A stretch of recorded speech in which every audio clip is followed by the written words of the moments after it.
Cinema മേഖലയുമായി ബന്ധപ്പെട്ട് justice Hema committee സമർപ്പിച്ചിട്ടുള്ള report ഇന്ന് കേരളം ഒന്നാകെ ചർച്ചാ വിഷയമാക്കിയിട്ടുള്ള ഒരു സംഭവമാണ്.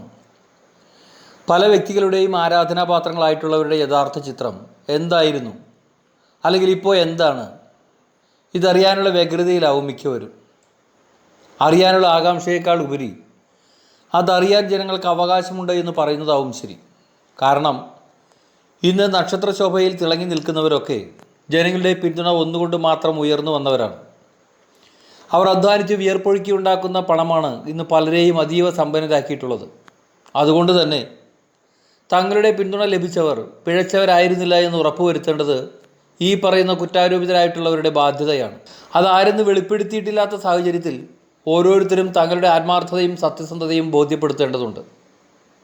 അതിനു പകരം തങ്ങൾ ഒരു റിപ്പോർട്ടും ഇതുവരെ കണ്ടിട്ടില്ല, പഠിച്ചിട്ടില്ല, കേട്ടിട്ടില്ല, അതുകൊണ്ട് ഞങ്ങൾക്കൊന്നും തന്നെ പറയാനില്ല എന്നൊക്കെ പറഞ്ഞ് പുണ്യാളന്മാർ ചമയാൻ ശ്രമിക്കുന്നത് ഇവിടെ പലരുടെയും മുഖങ്ങൾ വികൃതമാണ് എന്ന് തുറന്നു പറയുന്നതിന് തുല്യമാണ്.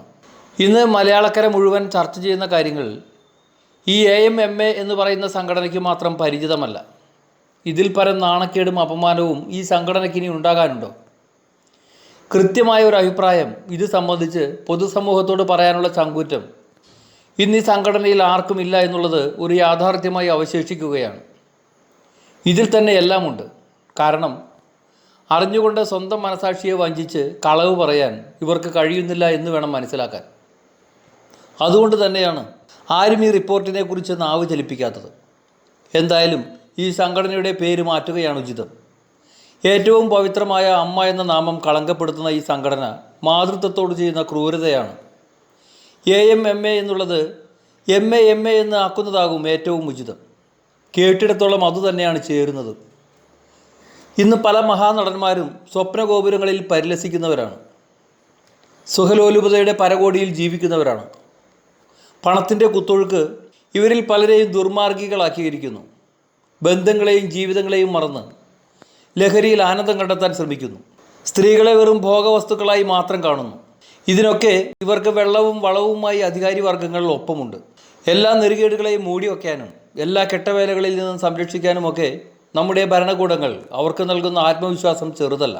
ഇന്ന് ജസ്റ്റിസ് ഹേമ കമ്മിറ്റി റിപ്പോർട്ട് പുറത്തു വന്നപ്പോൾ ഈ സമ്പന്ന വ്യവസായത്തിൻ്റെ കറുത്ത പിന്നാമ്പുറങ്ങളുടെ നേർക്കാഴ്ചകളാണ് പൊതുസമൂഹത്തിന് മുൻപിൽ തുറന്നു വയ്ക്കപ്പെട്ടത്.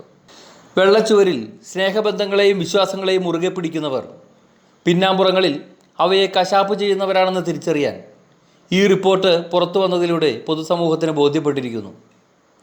എന്തായാലും ഇവിടെയും ഭരണകൂടത്തിൻ്റെ ലീലാവിലാസങ്ങൾ അവർക്ക് അനുകൂലം തന്നെയാണ്.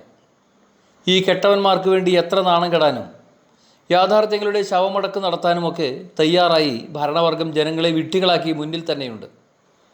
എന്തായാലും ജനങ്ങളുടെ അവസാന പ്രതീക്ഷയായ കോടതി ഈ കാര്യത്തിൽ ഉചിതമായ സമയത്ത് ഇടപെട്ടിരിക്കുന്നു എന്നറിയുന്നത് ആശ്വാസം തന്നെയാണ്. ഈ വ്യവസായ മേഖലയിൽ ഒരു ശുദ്ധികലശം അനിവാര്യമാണ്. കലയെ കശാപ്പ് ചെയ്യുന്ന ഒരു മഹാനും മാന്യനായി മരിക്കരുത്. ജനങ്ങളെ വിഡ്ഢികളാക്കി ഒടുങ്ങരുത്. ഇന്ന് ജഗദീഷിൻ്റെ ഒറ്റതിരിഞ്ഞുള്ള ഒരു അഭിപ്രായം അല്പം വേറിട്ട് നിൽക്കുന്നുണ്ട്. പക്ഷേ അപ്പോഴും കെട്ടവരെ സംരക്ഷിക്കാനുള്ള തത്രപ്പാട് മറ്റ് പ്രധാനികളായിട്ടുള്ളവരിൽ വ്യക്തമാണ്.